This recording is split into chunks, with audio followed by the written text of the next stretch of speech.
প্রিয় দর্শক সবাইকে আমন্ত্রণ 24 ঘন্টায় প্রেজেন্টেড বাই আকিদ শানশাইন। আপনার সঙ্গে আছে মাহফুজ মিশু। রাজনীতিতে নানান ধরনের উত্তাপ, এই উত্তাপের মধ্যে নতুন কর্মসূচি নিয়ে রাত পোহালেই মাঠে নামছে জামাত ইসলামী।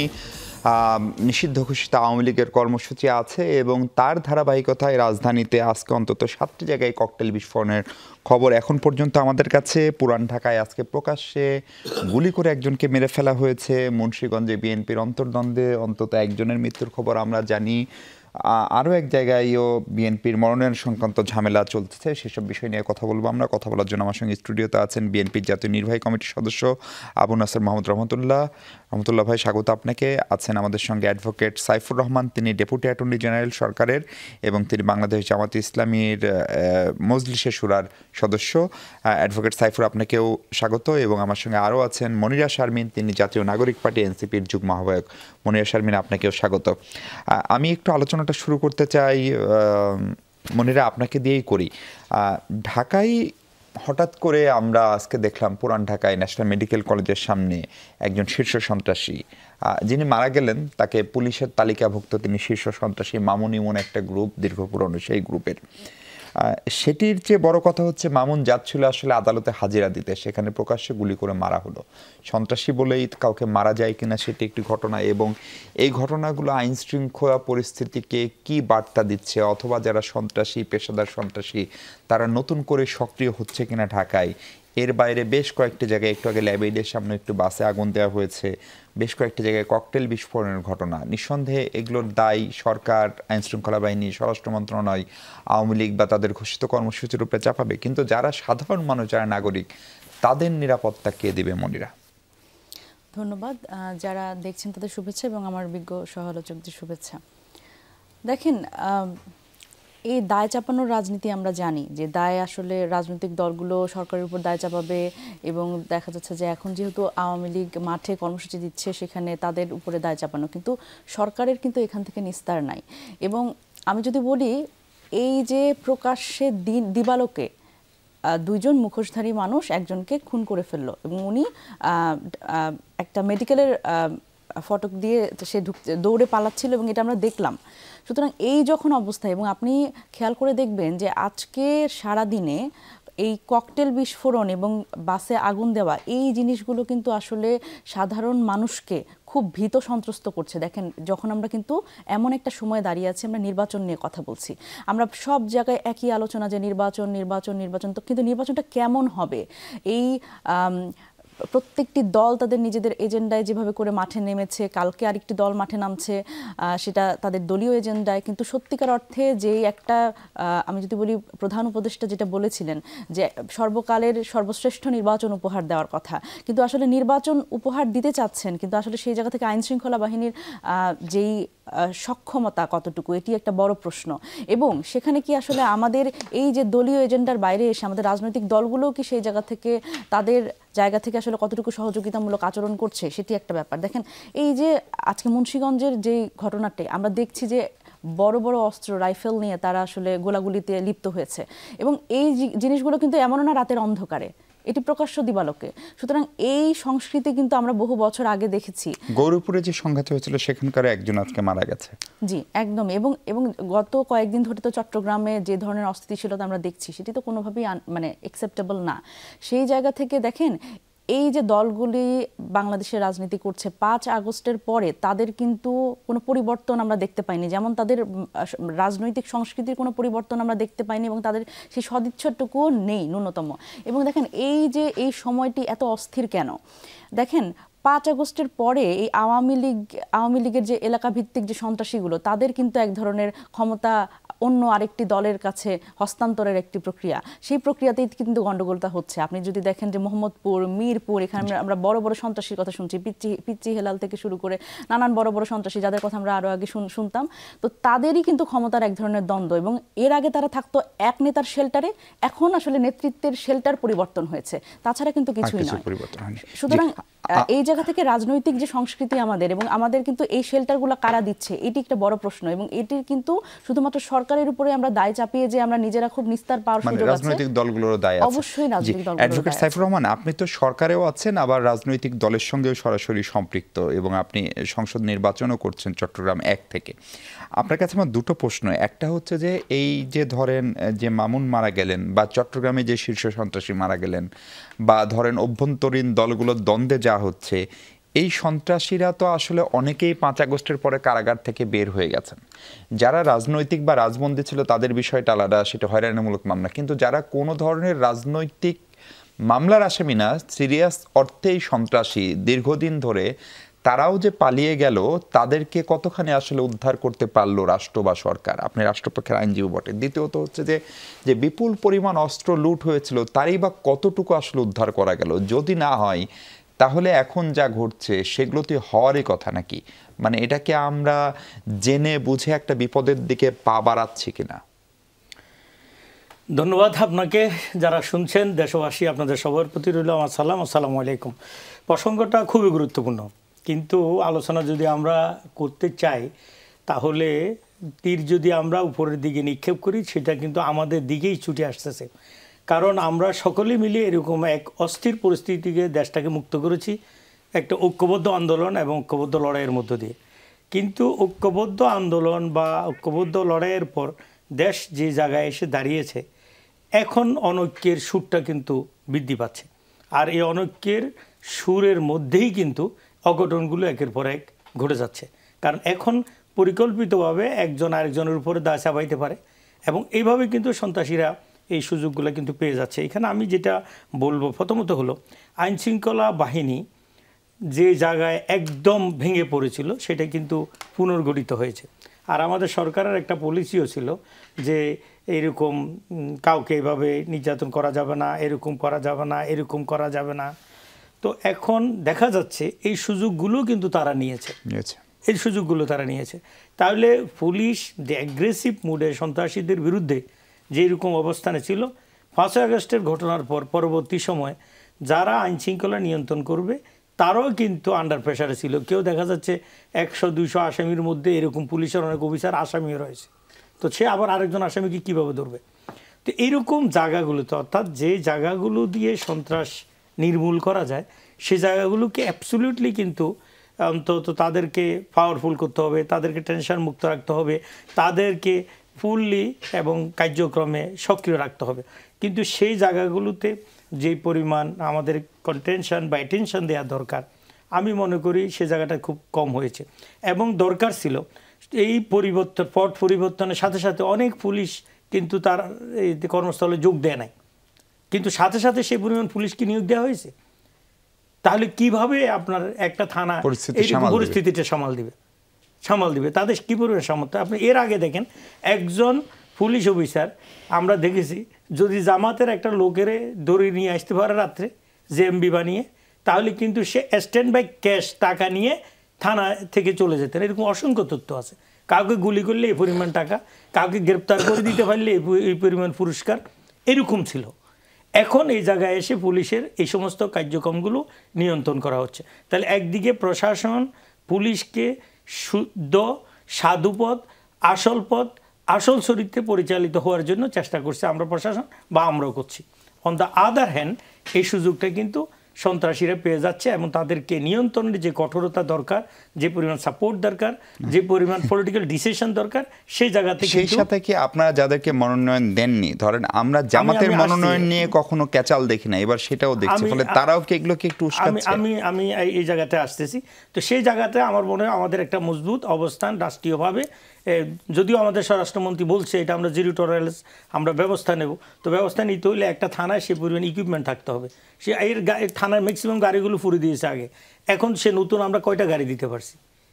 অথচ একটা জায়গা পুলিশ যদি অপারেশন করতে হয় তাৎক্ষণিক তার মুভমেন্ট করতে হয়। একটা থানা হিসাব করেন সেই পরিমাণ কিন্তু তাদের লজিস্টিক সাপোর্ট নেই। এরপর হলো রাজনৈতিক অস্থিরতা, রাজনৈতিক নেতাদের কমপ্লিটলি বাংলাদেশে আমি যদি বলতে চাই, বড় রাজনৈতিক দলগুলো, রাজনৈতিক দল যত বড় হবে তার জনশক্তি কর্মী বাহিনীর উপরে তার নিয়ন্ত্রণ ক্ষমতা তত বৃদ্ধি পাবে। এই জায়গাগুলোতে আমরা বড় রাজনৈতিক দল যাদেরকে একসময় বলতাম, তারা একদম জিরো কন্ট্রোলে চলে আসছে। এবং কারণ টেলিফোনে নিয়ন্ত্রণ, কোনো নিয়ন্ত্রণ না। কাউকে যদি পানিশমেন্ট দিতে, অপরাধ করেছে তাকে বহিষ্কার করলো, আবার দেখা যাচ্ছে যে তার শাস্তি ছাড়াই তাকে আবার পুনরুদ্ধার করে দিল। তাহলে সন্ত্রাসীদেরকে ইটসেলফ কিন্তু উৎসাহিত করা হচ্ছে। এটা কি আপনি বিএনপিকে মিন করছেন? আমি যদি রাজনৈতিক দল হিসেবে, আপনি যদি কতগুলা বিবৃতি ইতিমধ্যে দেখেন, আপনি রাতে চট্টগ্রামের ঘটনা হলো, তারা সাথে সাথে একটা নোটিশ দিয়ে দিল, বহিষ্কার করা হলো। সীতাকুণ্ডে ভাঙচুর হলো, তারা সাথে সাথে কতগুলো, মানে দল আসলে আর কি করতে পারে? দল কি কাউকে গুলি করবে, অ্যারেস্ট করবে? না, অ্যারেস্ট নয়, দলের নিয়ন্ত্রণটা আরো শক্ত করতে হবে।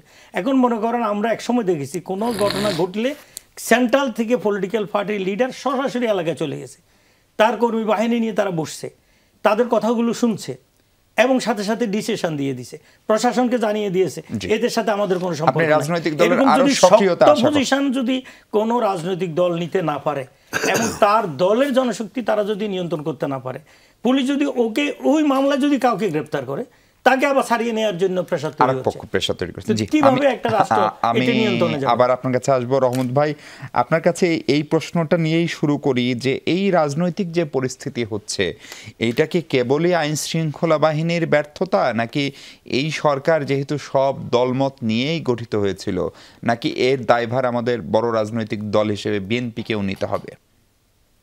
জি, ধন্যবাদ আপনাকে, আপনার মাধ্যমে সকল দর্শক শ্রোতা মণ্ডলী এবং বিজ্ঞ আমার সহালোচক মণ্ডলী।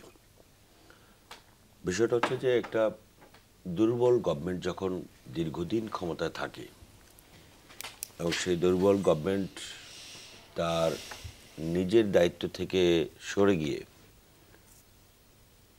যেই এবিলিটি নেই, সেই এবিলিটির বাইরে যদি কোনো কাজ করতে যায়, তখন তৃতীয় পক্ষ এই সুযোগটা নেই। আর আমরা যারা যে ঐক্যের কথা বলি, 5ই আগস্টের পরের যে ঐক্যের কথা বলি, সে ঐক্যের মধ্যে ফাটলের কথাও আমরা বলি, কিন্তু যারা বলি তারাও কিন্তু এই ফাটলের সঙ্গে যুক্ত। ফাটলটা ধরানো হচ্ছে সুকৌশলে। আপনি দেখেন, যেই যাদেরকে নিয়ে ঐক্যের কথা বলতেছি, যে 5ই আগস্টের পক্ষের শক্তি, তারা ঐক্যবদ্ধ থাকলে কিন্তু এই ঝামেলাগুলি কেউ করতে পারে না। আপনি এই পুলিশ, এই আইনশৃঙ্খলা বাহিনী কাদের আইনশৃঙ্খলা বাহিনী? এরা হচ্ছে বিগত 17 বছরের আওয়ামী লীগের ক্যাডার হিসেবে পরীক্ষিত ক্যাডারদেরকে প্রশাসনে নিয়োগ দেওয়া হয়েছে। আপনি একটা তেঁতুল গাছ লাগিয়ে হঠাৎ করে যদি তার কাছ থেকে আম আশা করেন, সেটা যেরকম সম্ভব না, ঠিক সেরকম একটা দুর্বল গভর্নমেন্টের পক্ষে এইরকম সাজানো, গোছানো, পরিকল্পিত একটা প্রশাসন, সেই প্রশাসনকে দিয়ে আপনি আপনার এজেন্ডা বাস্তবায়ন করা সম্ভব না। আবার এই ঐক্যের কথা বলে আমরা কিন্তু ঘরে এবং বাইরে বিভিন্ন অনৈক্যের বিভিন্ন আয়োজন দেখতে পাই। এই যে ধরেন, আওয়ামী লীগের লকডাউন কর্মসূচি ঘোষণা করা হয়েছে, নিষিদ্ধ ঘোষিত, তার আগের দিন কিন্তু আমরা আবার ঐক্যের নামে রাজপথে আলোচনার টেবিল রেখে আবার ঐক্যে কিন্তু রাজপথ গরম করার চেষ্টা করছি। আপনি এর আগেও দেখেন, আলোচনার দাওয়াত দিয়েছিল আপনাদেরকে। আলোচনার দাওয়াত কে দেবে? দায়িত্বটা কার? মানে যেহেতু সরকার বলছিল রাজনৈতিক দলগুলোকে, কে যারা দাওয়াত দিয়েছে তারা কি মিডলম্যান? না, মিডলম্যান সরকার। তারা আলোচনার দাওয়াত দিতে কে? আলোচনার দাওয়াত দিবে তো মিডলম্যান। যারা সেই দাওয়াত তো ভাই 9 মাস ধরে চললো, দাওয়াত খাওয়া দাওয়া সব হলো, সেখানে তো আপনারা দিল আলটিমেটাম।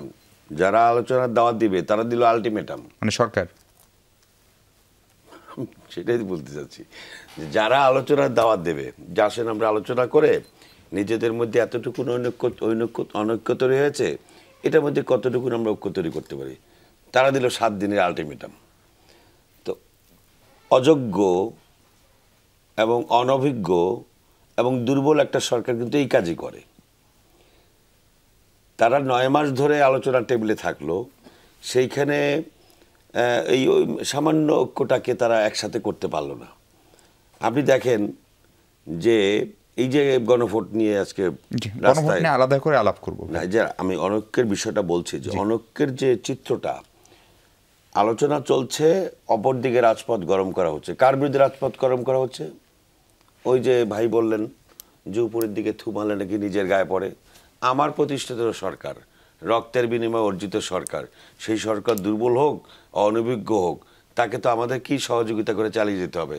তার বিরুদ্ধে আমি রক্তচক্ষু দেখাচ্ছি, তাকে আঙ্গুল তুলে তাকে ধমক দিচ্ছি, তো তার মানে কি?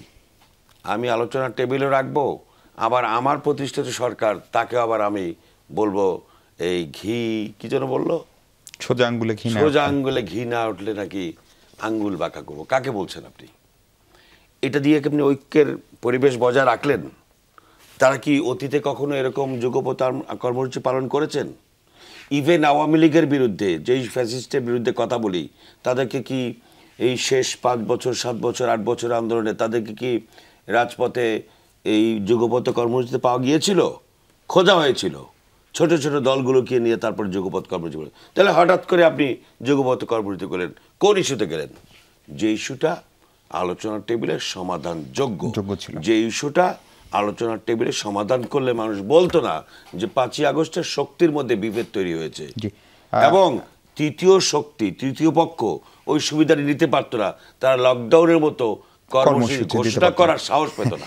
রহমত ভাই, আপনি অন্তত দুবার তৃতীয় পক্ষের কথা অর্থাৎ আওয়ামী লীগের কথা উল্লেখ করলেন। আজকে আপনার দলের মহাসচিব তিনি তার এলাকায় সম্ভবত বক্তব্যে বলছেন, আজকে তিনি স্পষ্ট করে বলছেন যে আওয়ামী লীগের মূল লোক পলাতক, নৌকার মূল লোক পলাতক, আপনারা অসহায় অনেকেই, আপনাদেরকে আশ্বস্ত করছে আপনারা হতাশ হবেন না, ধানের শীষ আপনাদের পাশে আছে, আমরা বেঁচে থাকতে আপনাদের গায়ে কেউ ফুলের টোকা দিতে পারবে না। এতদিন বিএনপি বলে আসলো যে জামায়াতের লোকজন আওয়ামী লীগকে পুনর্বাসন করছে, তাদের ভোট ব্যাংক দখল করার চেষ্টা করছে আওয়ামী লীগের। যেহেতু আওয়ামী লীগের একটা ভোট ব্যাংক আছে, যেটা সত্য, বলে এখন কি সেই ভোটের দিকে আপনারাও হাত বাড়াচ্ছেন, যে কারণে আপনারা এখন নৌকার পাশে থাকার ঘোষণা দিচ্ছেন আনুষ্ঠানিকভাবে?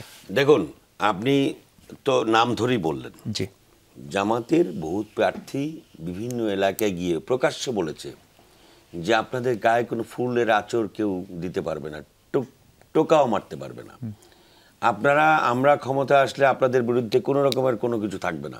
একাধিক জায়গায় একাধিকভাবে প্রকাশিত হয়েছে।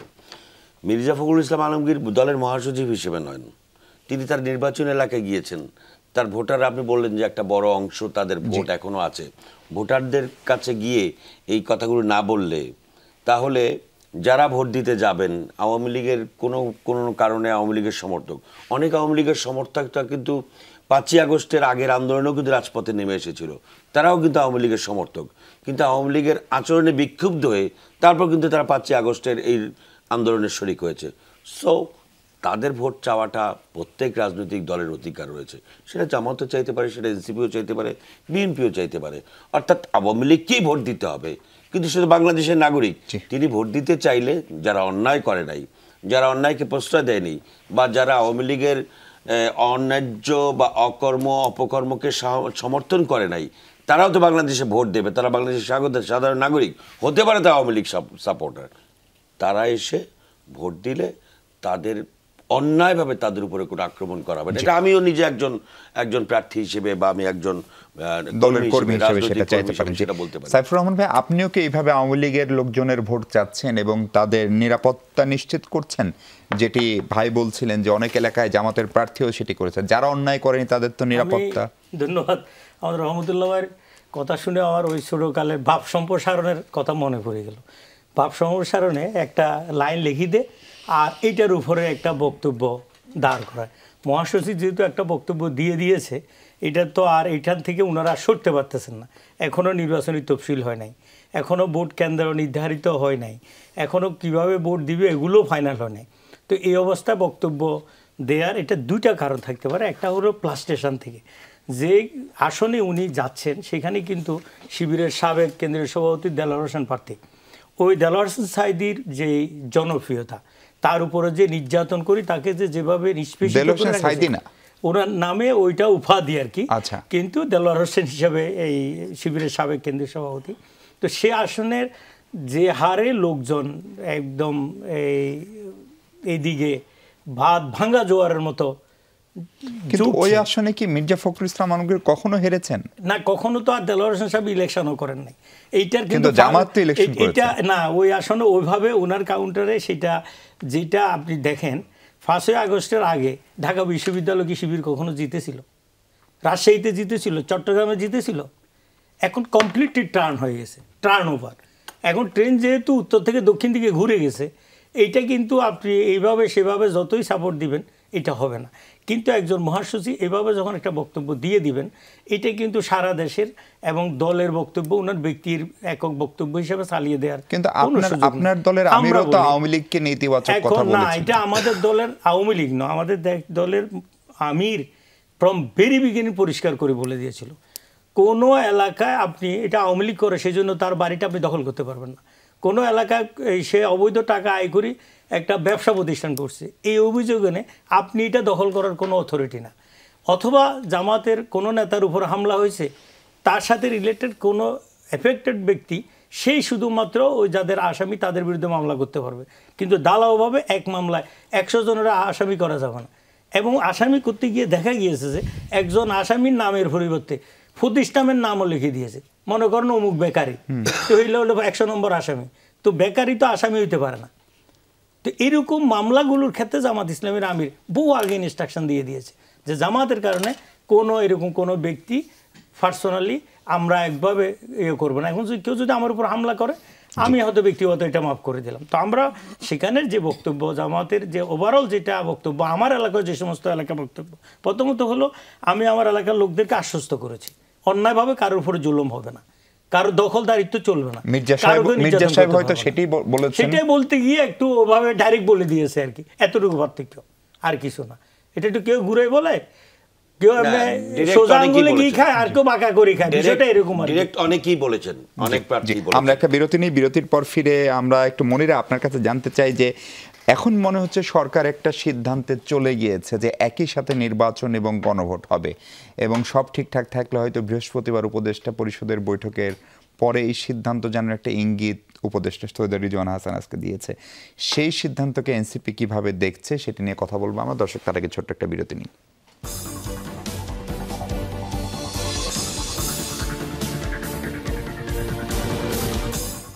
দর্শক, আরেকবার আমন্ত্রণ। 24 ঘন্টায় আমরা কথা বলছি সমসাময়িক রাজনৈতিক বিষয়ে। একই সাথে নির্বাচন ও গণভোট হলে এনসিপির অবস্থান কি হবে, মনিরা শারমিন? আমি একটু আগে আমার পূর্ববর্তী বক্তাদের একটু কথায় আসতে চাই। দেখেন, আমার আসলে এখানে বসে যেটা মনে হচ্ছিল এই আলোচনা শুনে, যে এই মির্জা ফখরুল ইসলাম আলমগীরের যেই বক্তব্যটা, সেটি যখন আমার দুজন বিজ্ঞ সহ আলোচক যখন কথা বলছিলেন, আমরা এতদিন যে সংস্কৃতি দেখেছি বাংলাদেশের রাজনীতিতে, যে যখন দেখতাম যে যদি আওয়ামী লীগ কখনো কোনো জায়গায় বক্তব্য দিত, বিএনপির যত অপকর্ম সেগুলো মুখস্থ করে এসে সেখানে বক্তব্য দিত, এবং পরবর্তীতে যখন আবার বিএনপি বক্তব্য দিত উল্টাটা করতো। তো আলটিমেটলি যেমন ব্যাপারটা এমন যে আসলে এটা একটা এক ধরনের লিগালাইজ করা, যে ওরাও করেছে আমরাও করেছি, ব্যাপারটা এরকম।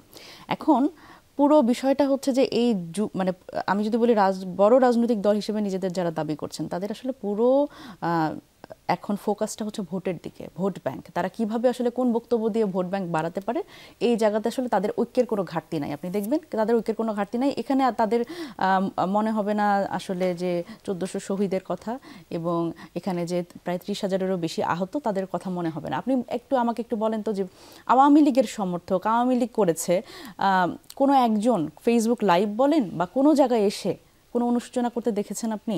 যে যারা আসলে এই পুরোটা সময় 5 আগস্টের পরে কাউকে আপনি দেখবেন না যে কোনো অনুশোচনা করেছে, এবং আপনি দেখবেন না যে কেউ ক্ষমা চেয়েছে।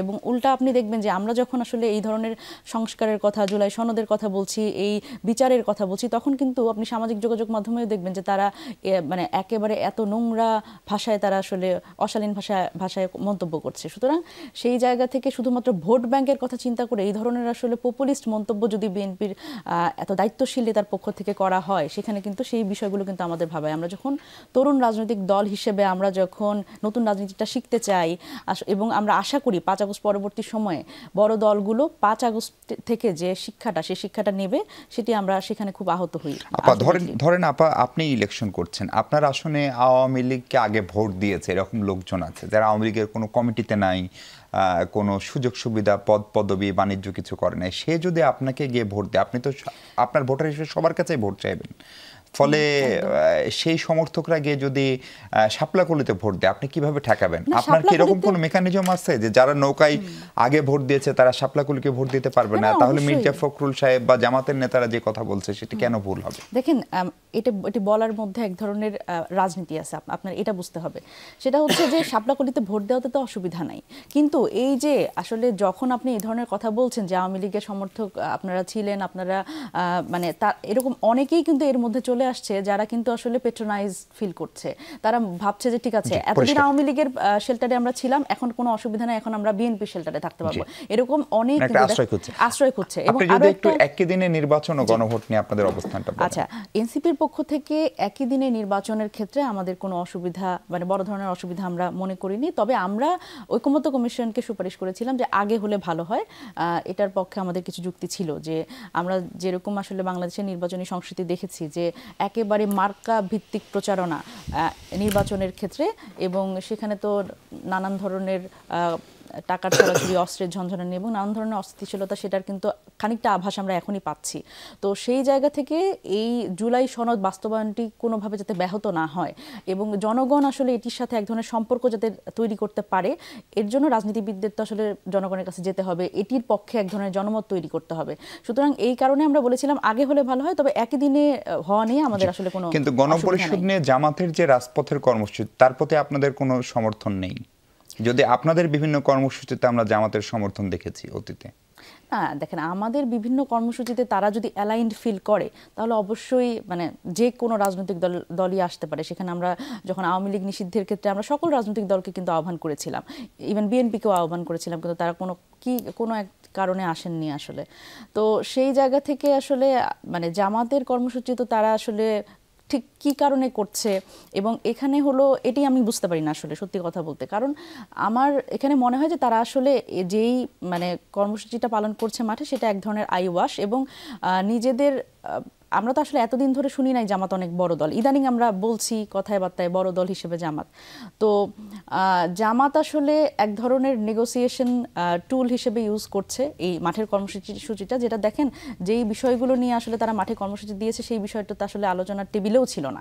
সুতরাং যেটি আসলে ইস্যু না, সেটিকে ইস্যু বানানোর একটা রাজনীতি। এবং বড় দল হিসেবে যদি আমি বলি বিএনপি, তাদের বিএনপির সাথে এক ধরনের নেগোসিয়েশন এবং নিজেদের বড় দল প্রমাণ করে একটা স্টেক দাবি করা যে নির্বাচনে কিন্তু আমরাও একটি বড় প্রতিপক্ষ। আমি আরেকবার আপনার কাছে আসবো। সাইফুল ভাই, আপনার কাছে প্রশ্ন হচ্ছে যে কালকে আপনাদের যে সমাবেশ ঢাকায় সময় সংক্ষিপ্ত করা হয়েছে জনদুর্ভোগের কথা বিবেচনা করে 2টা থেকে 4টা, জামাত নেতাটা বলছেন সেখানে সরকারকে আপনারা একটা বার্তা দিবেন, জনগণকে একটা নির্দেশনা দেবেন। একটু আগে এনসিপি নেতা বলছিলেন যে আপনারা এটা বেসিক্যালি একটা বার্গেনিং টুল হিসেবে এটাকে ব্যবহার করছেন কিনা, কারণ আমরা যা বুঝি আপনারা গণভোট চেয়েছেন, একই দিনে গণভোট হবে এবং আপার হাউসে পিআর পদ্ধতি থাকবে, এটি সরকারের বোধহয় চূড়ান্ত সিদ্ধান্ত হতে যাচ্ছে। তাহলে আপনাদের এই আন্দোলনটা কেন? এটা কি কেবল বিএনপির সাথে দর কষাকষির চেষ্টা? আসলে দেখুন, জামাত ইসলামী মূলত সকল দল যেভাবে ঐক্যমত পোষণ করেই কিন্তু পর্যায়ক্রমে আলোচনায় আস্তে আস্তে এক জায়গায় কিছু সিদ্ধান্ত একমত হয়ে গেছে। সেখানে এনসিপিও ছিল, সেখানে বিএনপিও ছিল, সেখানে আদার্স অনেক দলগুলোও ছিল। এখন প্রবলেমটা হলো যখন বাহিরে আসার পর ওনারা তাদের পারস্পরিক আলাপ আলোচনা বা দলীয় আদার্স নেতাকর্মীদের চাপ, এই সমস্ত বিষয় নিয়ে যখনই তারা বুঝতে পারছে, তখন কিন্তু তারা আস্তে আস্তে ডাবল স্ট্যান্ড নিয়ে স্টার্ট করছে। তো এই আদার্স আপনি এনসিপি বলেন, বিএনপি বলেন, সেম তো সেখানে কিন্তু একমত হয়ে যে প্রস্তাবনাগুলোতে এসে গেছিল, যেমন জুলাই সনদে স্বাক্ষর হবে, কেউ করতেছে কেউ করতেছে না, জুলাই সনদকে আইনি ভিত্তি দিতে হবে। এখন হঠাৎ করে কেউ দিতে চায় কেউ দিতে চায় না। এখন এটাকে লিগ্যালাইজ করার জন্য সংবিধানে অন্তর্ভুক্ত করতে হবে, গণভোট করতে হবে, এটা তো একমত হলো। এখন আগে না পরে হবে, এইভাবে করি প্রতিনিয়ত রাজনৈতিক ডিপার্চারের দিকে রাজনৈতিক দলগুলো যাচ্ছে। সেখানে অনলি জামাত ইসলামী সেটাকে কমপ্লিটলি ক্যারি করছে এবং সেটা ক্যারি করেই জামাত ইসলামী জনগণের সামনে নিজেদেরকে প্লেস করছে। কিন্তু সেজন্য রাজপথ রাজপথ ছাড়া আর আসে কোন পথ? একসাথে যৌথ মিটিং হলো, একসাথে সিদ্ধান্ত হলো, সেখান থেকে আমরা বেরিয়ে আসি, অন্যদিকে চলে গেলাম। মানে প্রফেসর ইউনূস তো পান থেকে চুন খসলেও 3টি দলের সঙ্গে বসেন, বিএনপির সঙ্গে, জামাতের সঙ্গে এবং এনসিপির সঙ্গে। তাহলে সেই প্ল্যাটফর্ম তো আপনাদের ওপেন আছে। ওপেন আছে প্ল্যাটফর্মের, জনগণের সম্পৃক্ততা জরুরি। গণভোটের সাথে জনগণের সম্পৃক্ততা একটা ভাইটাল ইস্যু। এই ইস্যুটাকে পিপলদেরকে অ্যাড্রেস করাটা খুবই জরুরি। জামাত ইসলামী তার যেহেতু জামাত ইসলামী বড় দল প্রমাণ করার দুইটি পদ্ধতি, একটা হলো ইলেকশনের মাধ্যমে আর একটা হলো মুভমেন্টের মাধ্যমে। ইতিমধ্যে জামাত ইসলামী যুদ্ধ করে যে পরিস্থিতি তৈরি করেছে তার সর্বশক্তি নিয়োগ করে এখন এই আন্দোলনটাকে এই 5ই আগস্ট সংগঠিত হওয়ার পিছনে কেউ যদি কাউকে অপরাধী বানায় তাহলে সেখানে জামাত ইসলামীর নাম 1 নম্বরে আসে। বড় রাজনৈতিক দলগুলো অনেকেই এর আগ থেকেই অবস্থান থেকে সরে গিয়েছে। সুতরাং বাংলাদেশের এই পরিস্থিতিটাকে ক্যারি করা, জনগণকে সম্পৃক্ত করা, জনগণকে সব কিছু অভিহিত করা, গণভোটের যে টার্গেট সেটাও তো জনগণ, তো সেগুলোর জন্যই পিপলকে অ্যাড্রেস করা খুব জরুরি। এখন এই কর্মসূচিতে জামাত ইসলামী আসলে কী চমক দিবে এবং তাদের কী বক্তব্য দিবে সেটা আমার মনে হয় আগামীকাল সমাবেশ পর্যন্ত আমাদের অপেক্ষা করতে হবে। জি জি, রহমতুল্লাহ ভাই, জামাত ইসলামী ধরেন কালকে কি বার্তা দিতে পারে এবং জামাত ইসলামীর এই যে রাজপথে যাওয়ার যে প্রচেষ্টা সেটাকে বিএনপি বরাবরই বলছে যে এটা হচ্ছে ইলেকশনকে ভণ্ডুল করার চেষ্টা, পিছিয়ে দেওয়ার চেষ্টা, কিন্তু জামাত ইসলামী তো এখন ইলেকশন করার জন্য সম্ভবত সবচেয়ে ভালো সময়টা পার করছে তার জন্মের পর থেকে। ধরেন ছাত্র সংসদগুলোতে তারা ভালো করছে, ফলে জামাত ইসলামী ইলেকশন কেন পিছাবে? তাদের কি লাভ আসলে, বা ভণ্ডুল করে জামাতের অর্জন কি? স্পর্শকাতর প্রশ্ন করলেন তো। আপনি ধরেন ক্ষমতায় না গিয়ে যদি ক্ষমতার স্বাদ পান তাহলে আপনার এদিকে ওদিকে দৌড়াদৌড়ি করার দরকারটা কি? জনগণ যে কাদেরকে কি পরিমাণ ভোট দেয়, কারা কতটুকু আসন পায়, এটা কিন্তু ইতিহাসে অনেক নজির আছে। নাম্বার 1। নাম্বার 2 হচ্ছে যে আপনার এই যে গণভোট এবং জাতীয় নির্বাচনের কথা বলা হলো, আপনি বললেন ধারণা করে যে সরকার একটা করবে, এবং বলা হলো যে আলোচনা টেবিল হইলো, বাইরে এসে অন্য কথা বললো। এটা স্পষ্টত আমার কাছে মনে হচ্ছে যে বিএনপির কথা, এনসিপির কথাই বলা হচ্ছে। আপনি দেখেন এই যে 9 মাসের যে আলোচনা শেষের দিকে এসে যখন গণভোটের ব্যাপারে আসলো, জুলাই সনদের আইনি ভিত্তি কেউ তো বিরোধিতা করে নাই, এবং জুলাই সনদের আইনি ভিত্তির ব্যাপারে গণভোটের প্রশ্ন আসলো। গণভোটের প্রশ্ন আসার পরে বিএনপি বলেছিল জাতীয় নির্বাচনের পরে হবে, আর কেউ কেউ বলল যে না, এটা জাতীয় নির্বাচনের আগে হতে হবে, বা নভেম্বরে। বিরতি দেওয়া হলো। কয়েকদিন বিরতির পরে আবার বৈঠক বসলো। বৈঠকের পরে আলী রিয়াজ সাহেব বললেন যে আমাদের এক্সপার্ট আছে, এক্সপার্টরা বলেছে একই দিনে নির্বাচন হওয়া সম্ভব। বিএনপি কিন্তু তখন রাজি হয় না, কয়েকটা দল রাজি হয় না। এরপরে জোনায়েদ সাকি সাহেবরা উদ্যোগ নিয়ে বলে যে আমাদেরকে একটু সময় দেন, আমরা আলোচনা করি। বিএনপি সহ কয়েকটা রাজনৈতিক দলের সঙ্গে আলোচনা করলো। আলোচনা করে বিএনপি সহ রাজি হইল। কি কারণে? একটা সমঝোতা দরকার। সমঝোতার কারণে বললো যে ঠিক আছে, একই দিনে যদি হয় তাহলে আমরা রাজি। এরপরে আপনার রাজপথে যাওয়ার কি দরকার? আমার দাবিটা আগে আসতে হবে, আমি কোনটা চাই আমারটা আগে হইতে হবে, এবং আমার যে শক্তি আছে আরো 2-4 জনকে যোগ করে তারপরে আমাকে রাস্তায় শক্তি প্রমাণ করতে হবে। কার বিরুদ্ধে শক্তি দেখাচ্ছেন? আমার বিরুদ্ধে আমি শক্তি দেখাচ্ছি। কেন দেখাচ্ছেন? তখনই তো প্রশ্নটা আছে যে কেন একটা মীমাংসিত ইস্যু, আলোচনার সমাধান করা ইস্যু, কেন আমি রাস্তায় যাচ্ছি? আমার শক্তি প্রমাণ করার জন্য? সেই শক্তি প্রমাণ করার কি জন্য? তখনই আসে যে নির্বাচনটা কি এই শক্তি চায় কি না চায়, কেন চাচ্ছে না, এটার কারণটা কি? ওই প্রশ্নটা কিন্তু, পারসেপশনটা কিন্তু দেখুন আজকে কিন্তু এখন একটা পারসেপশন তৈরি আছে, নির্বাচনটা কি হবে। কেন এই পারসেপশন থাকবে? থাকবে এই কারণে যে আমি কিন্তু ক্ষমতায় না গিয়েও আরেকটা শক্তি ক্ষমতা আছে, কিন্তু মনে হচ্ছে যে ক্ষমতাটা মনে আমার হাতে আছে। আমি এই জিনিসটাকে খুব বেশি প্রভাবিত করতে পারি, খুব বেশি রকমের ভোগ করতে পারি। সো আমার যদি নির্বাচন হয় তাহলে কিন্তু আমার সম্ভাবনা কিন্তু ওই 3টা 5টা 7টা। সো আমি যদি সুযোগ হয় তাহলে আমি চেষ্টা করব যতক্ষণ থাকা যায় ততক্ষণ। আমি ছোট করে একটু মনিরা শারমিন, আপনার নেতা জনাব সারোয়ার তুষার বলছে সরকার নির্বাচন নিয়ে সাপলুডু খেলছে এবং নির্বাচন পেছালে দায় হচ্ছে বিএনপি জামাতের। আবার পাটোয়ারি সাহেব বলছেন শেখ হাসিনা ভারত পালিয়েছেন, তারেক রহমান কোথায় পালাবেন? এই আলোচনাগুলো কি কেবলই পলিটিক্যাল রেটরিক, নাকি এগুলোকে আপনারা মিন করেন আসলে? মানে সরকার কেন নির্বাচন নিয়ে সাপলুডু খেলবে? অথবা তারেক রহমান তো দেশে আসেননি, তার পালানোর প্রশ্ন এখনই কেন আসছে? দেখেন, আমি যদি বলি যে এই প্রসঙ্গগুলো কেন আসে, বিএনপি এই সরকার ওনারা বলছেন যে ওনারা প্রথম দিকে সাপোর্ট দিয়েছেন, সবারই সাপোর্ট ছিল, কিন্তু বিএনপির পক্ষ থেকে এক ধরনের পাওনাদারের মতো আচরণ আমরা প্রথম থেকে দেখেছি। মানে বিষয়টা হচ্ছে এমন যে তারা আসলে এটি তাদেরই সম্পত্তি, কারো কাছে গচ্ছিত রেখেছে, মানে ক্ষমতাটা আর কি কারো কাছে গচ্ছিত ছিল, এখন এসে সেটা দাবি করছে, পাওনাদারের মতো এক ধরনের আচরণ। এখন এই আচরণ কিন্তু আমরা ঐকমত্য কমিশনেও দেখেছি। বিএনপির পক্ষ থেকে যত ধরনের যে পরিমাণ আসলে বিরোধী, সংস্কার বিরোধী মন্তব্য আপনি জাস্ট সার্চ করলেই পাবেন, এটি আপনি অন্য কোনো ক্ষেত্রে আর পাবেন না, অন্য কোনো দলের পক্ষ থেকে পাবেন না। এবং সুতরাং নিজেদের এক ধরনের সংস্কারের বিরোধী পক্ষ তারা কিন্তু নিজেদের বানিয়ে ফেলেছে। এই জায়গা থেকে আমরা যখন দেখছি যে এই যে গণভোটের সময় নিয়ে যত ধরনের বিতর্ক, এই বিতর্ক কিন্তু হওয়ার কথা ছিল না। বিতর্কটা কি নিয়ে হওয়ার কথা ছিল? যে জুলাই সনদটা কিভাবে বাস্তবায়িত হবে, এটি আসলে প্রসঙ্গ হওয়ার কথা ছিল। কিন্তু আমরা দেখছি যে দুটি বড় রাজনৈতিক দল হিসেবে নিজেদের দাবি করা দুটি দলই তারা কিন্তু এই গণভোটের সময় নিয়ে এক ধরনের মানে কান্নাকাটি শুরু করে দিচ্ছে, কিন্তু এটা কিন্তু হওয়ার কথা ছিল না। এবং দেখেন যে এই প্রসঙ্গটি কেন এসছে, যে শাপলুডুর কথা কেন, এই সরকার নিজেদের ফ্যাসিলিটেটর হিসেবে নিজেদের বললেন ওনারা রেফারির ভূমিকা পালন করবে, কিন্তু রেফারি কিন্তু এক ধরনের, রেফারিরও কিন্তু এক ধরনের দায়িত্বশীল আচরণ আছে, সেটি কিন্তু নীরব দর্শক হিসেবে সেই আচরণটা না। এই সরকার নীরব দর্শক হিসেবে বারবার করেই নিজেদের প্রতিষ্ঠিত করেছে। এবং রাজনৈতিক দলগুলোকে এই 7 দিনের সময়টি এটি একেবারে ঠুনকো একটি বিষয়। কেন এই ঐক্য, যখন দেখছেন যে তিনি রেফারি, তার আসলে এই দায়িত্বশীল আচরণটা করা উচিত ছিল। প্রসঙ্গের কথা কেন আসলো ওনার পালানোর কথা? আচ্ছা দেখেন, এই যে নিজেদের যে আসলে যে সংস্কার বিরোধী অবস্থানে বিএনপি নিজেদের রেখেছে, এবং সুকৌশলে যখনই আসলে দেখা গেল যে জুলাই সনদ স্বাক্ষরের দিন, আপনার মনে থাকবার কথা, সেদিন কিন্তু যখন শহীদরা তাদের কথা বলতে গেলেন, সেখানে এক ধরনের কিন্তু আচরণ বিএনপির বড় নেতার পক্ষ থেকে আমরা দেখলাম।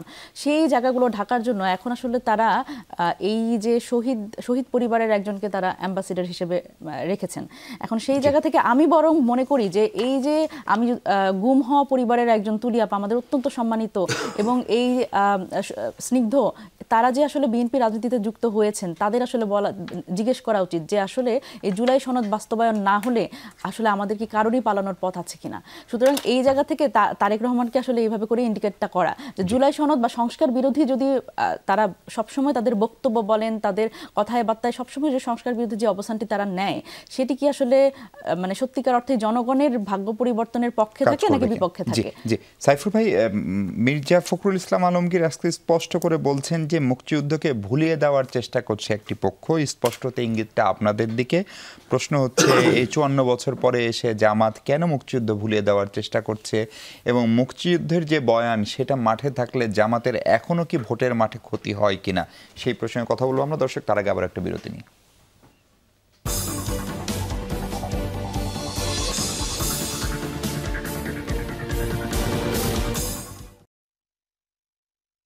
দর্শক, বিরতির পর আরেকবার স্বাগত। আমরা কথা বলছি অ্যাডভোকেট সাইফুর রহমানের সঙ্গে, জামাত ইসলামের মজলিসের সদস্য। সাইফুর ভাই, মির্জা ফখরুল ইসলাম, হ্যাঁ ঢাকা মহানগরী দক্ষিণের মির্জা ফখরুল ইসলাম আলমগীর স্পষ্ট করে আজকে বলছেন একটি চক্র, একটি মহল, যারা 71 সালে পাকিস্তানি হানাদার বাহিনীর সঙ্গে যোগসাজশ করে মুক্তিযোদ্ধা হত্যা করেছিল, তাদের পরিবারকে হত্যা করেছিল, তাদের মেয়েদেরকে তুলে দিয়েছিল খান বাহিনীর হাতে, তাদের সঙ্গে দেশের মানুষকে আপোষ করতে পারে, এই কথাগুলো জোর গলায় বলতে হবে, মুক্তিযোদ্ধাদের গর্জে উঠতে হবে। মুক্তিযুদ্ধকে ভুলিয়ে দেওয়ার চেষ্টা করছে সেই পক্ষটি। স্পষ্ট অভিযোগটা আপনাদের দিকে, কেন মুক্তিযুদ্ধকে ভুলিয়ে দেওয়ার চেষ্টা করছেন? আমার মনে হয় এখানে স্পষ্ট জামাতের দিকে বলি মনে হচ্ছে না, কারণ উনি সরাসরি জামাতের কথা বলেননি, প্রথম কথা। দ্বিতীয়ত হলো, এখন মুক্তিযোদ্ধার প্রসঙ্গ নিয়ে মায়া কান্না করার অর্থই হলো 5ই আগস্টের আসলে কন্ট্রিবিউশনটাকে ভুলিয়ে দেওয়া। আসলে এখানে আমরা যদি যুদ্ধ হিসাব করি, কিন্তু দুইটা যুদ্ধ, একটা 71 সালে যারা লড়াই করে দেশকে স্বাধীন করি এক জায়গায় আনছে, কিন্তু দীর্ঘ 50 বছরে এটাকে, এই দেশটাকে লুটফাটের রাজ্যে পরিণত করেছে। দেশের এই আইন শৃঙ্খলা, শিক্ষা ব্যবস্থা, চুরি ডাকাতি প্রাতিষ্ঠানিক রূপ দেওয়া হয়েছে। তার বিরুদ্ধে কিন্তু ছাত্র জনতা লড়াই করে 5ই আগস্টে একটা বিপ্লব সাধিত হয়েছে। এখন এই 5ই আগস্ট ব্যাপারে আপনি কিছুই বলবেন না, এগুলা ছাত্রদের মারামারি, আমরা এগুলোতে নাই। আর এখন বললেন 71 দিয়ে এইটা সেটা। 71-এর ব্যাপারে জামাত ইসলামীর পরিষ্কার বক্তব্য আছে, মুক্তিযোদ্ধাদেরকে সবচেয়ে বেশি মর্যাদা এবং সম্মানের জায়গায় জামাত ইসলামী দিচ্ছে। আর অসংখ্য মুক্তিযোদ্ধারা এখন দলে দলে জামাত ইসলামীতে যোগ দিচ্ছে, তাদের সন্তানেরা শিবিরে অ্যাক্টিভ হয়ে যাচ্ছে। তো সুতরাং 71-এর কোনো কেউ যদি জামাত ইসলামের দিকে আপনারা ভুলে দেওয়ার চেষ্টা করছেন না বলে দাবি আসে না, বরং 71-কে জামাত ইসলামী মাথায় তুলে রাখছে এবং তাদেরকে সর্বোচ্চ সম্মানের জায়গায় পৌঁছে দিবে জামাত ইসলামী যদি ক্ষমতা যায়।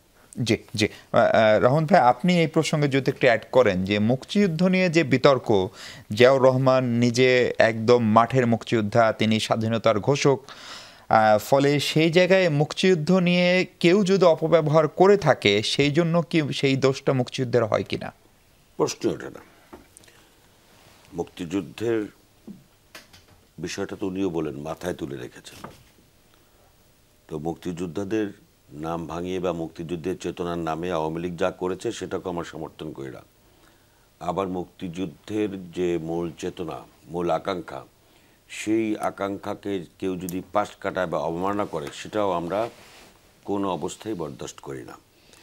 আমার প্রসঙ্গটা হচ্ছে যে সাইফুল ভাই যেটা বললেন যে এই সময় এই কথাটা বলার অর্থ হলো 5ই আগস্টের চেতনাকে ভুলিয়ে দেওয়া। সূর্য আর চন্দ্র দুটোই কিন্তু আলোকবর্তিকা। সূর্যের আলো আর চন্দ্রের আলোর কিন্তু পার্থক্য আছে। এই বিষয়ে আমি বেশি কথা বলতে চাই না। আমার দুটা বিষয় এখানে বলার আছে। সেটা হচ্ছে যে অনেকগুলো কথা বলা আছে জুলাই সনদের স্বাক্ষর। যারা জুলাই সনদের স্বাক্ষর অনুষ্ঠানে গেল, স্বাক্ষর করলো না,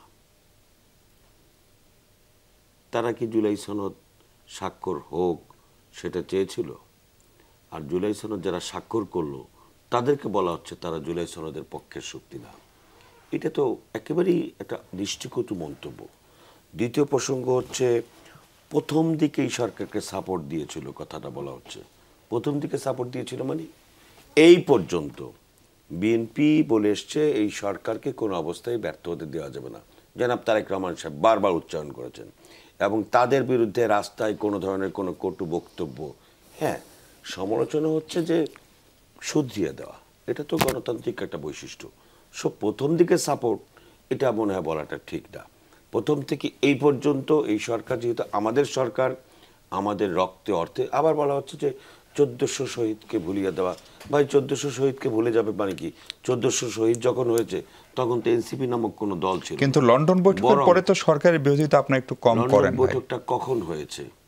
সাপোর্ট কাদেরকে দেওয়া হচ্ছে? প্রধান উপদেষ্টা নিজে তিনি বললেন ছেলেপেলেরা একটি রাজনৈতিক দল করেছে, ওদেরকে একটু সময়টা দেওয়া দরকার। একটা রাষ্ট্রপ্রধান সরাসরি এইভাবে কথা বলা, সাপোর্ট কাকে দিল সরকার? বলা হচ্ছে যে একটি দল শুধু ডিসেম্বরে নির্বাচন চায়, অথচ একটি দল বলতে বিএনপি, আর বাকিরা কারা? এই ওজন পাল্লার এক পাল্লা আর দুই পাল্লা যদি মিলানো হয় তাহলে কি একটি দল ইয়ে করে? আর বিএনপির সঙ্গে যে সমস্ত রাজনৈতিক দল আছে সেই দলগুলোর কোনো মূল্য নাই। প্রধান উপদেষ্টা তো প্রথম থেকেই একটু ভিন্ন সুরে কথা বলতে চাচ্ছিলেন। যখন তিনি বুঝেছেন যে তার এই ওয়েটা সঠিক না, জনগণের পালসটা কিছুটা হলো বুঝতে অনুধাবন করতে পেরেছেন, তখন তো তিনি লন্ডন বৈঠক করলেন। এবং লন্ডন বৈঠক করার পরেই তো দেশটা নির্বাচন, মানে আপনি বলছেন যে বাধ্য হয়েই করেছেন? অবশ্যই পাবলিক পারসেপশনটা বুঝে নিজের অস্তিত্ব রক্ষা করার জন্যই তো উনি সবচেয়ে জনপ্রিয় রাজনৈতিক দল, সবচেয়ে বড় রাজনৈতিক দল, তার সঙ্গে কথা বলে নির্বাচনের একটা সমঝোতে এসছেন। এবং আরেকটি বিষয় বলেছেন যে এই বৈঠকের সময় বিএনপিকে বেশি করাচ্ছে। বিএনপি তো প্রত্যেকটা জায়গায় ছাড় দিয়ে এসেছে। সমস্যাটা হচ্ছে বিএনপির এই ছাড় দেওয়াটাকে কেউ কেউ দুর্বলতা ভাবছে। মনিরা শারমিন, খুব সংক্ষেপে যদি বলেন যে মুক্তিযুদ্ধকে ভুলিয়ে দেওয়ার যে চেষ্টার অভিযোগ মির্জা সাহেব করছেন, আবার ধরেন অ্যাডভোকেট সাইফুর সাহেব বলছেন যে এটার মানে হচ্ছে 5 আগস্টকে এড়িয়ে যাওয়া, দুটোকে আসলে মুখোমুখি দাঁড় করানো খুব অপরিহার্য কিনা আমাদের রাজনীতি? কারণ একটা আমাদের অস্তিত্বের প্রশ্ন, আর একটা হচ্ছে পরে গণতান্ত্রিক প্রক্রিয়া নস্যাৎ করা থেকে সেখান থেকে বিজয়ের গল্প। এই মুখোমুখি দাঁড় করানোর দায় খানিকটাকে আপনারা যারা জুলাই গণঅভ্যুত্থানের নেতৃত্ব দিয়েছিলেন তাদেরকেও নিতে হয়। দেখেন, এটি আমি ব্যক্তিগতভাবে মনে করি এটি আসলে একটি রাজনৈতিকভাবে আসলে প্রতিপক্ষকে প্রতিহত করবার মতো একটা পলিটিক্যাল রেটরিক, আর কিছু না। আপনি এই 71 দিয়ে আপনি একটি দলকে ডিফাইন করতে পারবেন না, আবার হচ্ছে 24 দিয়েও কোনো বিশেষ একটি দলকে ডিফাইন করতে পারবেন না। এবং এনসিপির পক্ষ থেকে আমরা যেটা সবসময় বলি যে 71-24 এই বিতর্কের মধ্যে আমরা যেতে চাই না। আমাদের কাছে 71 যেভাবে করে গুরুত্বপূর্ণ এবং 24 সেটি আপনি বললেন যেটি আমাদের অস্তিত্বের প্রশ্ন, এবং 24 আমাদের হচ্ছে নতুন করে এক ধরনের গণতান্ত্রিক প্রক্রিয়ার মধ্যে বাংলাদেশকে দেওয়া, এবং হচ্ছে আমি বলবো এখানে হলো সত্যিকার অর্থে যে গণতন্ত্র আমরা 53 বছরে পাইনি, সেটি পাবার এক ধরনের স্বপ্ন আছে এখানে আমাদের। এবং আরো গুরুত্বপূর্ণভাবে হচ্ছে আমি আরেকটু বলতে চাই, সেটা হচ্ছে যে এই ভাইয়ের কথা একটু কমপ্লিমেন্ট করতে চাই, সেটা হচ্ছে যে জনগণ মানেই বিএনপি। এই জায়গা থেকে আমার মনে হয় বিএনপির বের হয়ে আসা উচিত, কারণ বিএনপি নিজেদের যেই জায়গা থেকে যেই সুরে বড় রাজনৈতিক দল ভাবে সেটি কিন্তু ব্যাকডেটেড, কারণ ওনারা যেই জরিপের ভিত্তিতে এই কথাগুলো বলেন সেটি কিন্তু 2008 সাল পর্যন্ত আছে। এরপরে বাংলাদেশে নির্বাচনহীনতা ছিল, সুতরাং বাংলাদেশে কিন্তু এখন 50 থেকে 60% মানুষ এখনো সিদ্ধান্তহীনতায় ভুগছে যে তারা কাকে ভোট দিবে। সুতরাং এই যখন পরিস্থিতি, তখন কিন্তু বিএনপি আসলে বড় দল আসলে থাকে না। সুতরাং এই জায়গা থেকে এই মাইন্ডসেট থেকে বের হয়ে আসা উচিত বিএনপির, এবং নিজেদের বড় দল যখন বলবেন তখন দায়িত্বটা যে বড়, সেই জায়গা থেকে সংস্কার এবং জুলাই সনদের পক্ষে তাদের অবস্থান। অনেক ধন্যবাদ মনিরা শারমিন, ধন্যবাদ অ্যাডভোকেট সাইফুর রহমান, ধন্যবাদ আবু নাসের মাহমুদ রহমতুল্লাহ। দর্শক এই ছিল আলোচনা, ভালো থাকবেন সবাই, অনেক ধন্যবাদ সঙ্গে থাকার জন্য।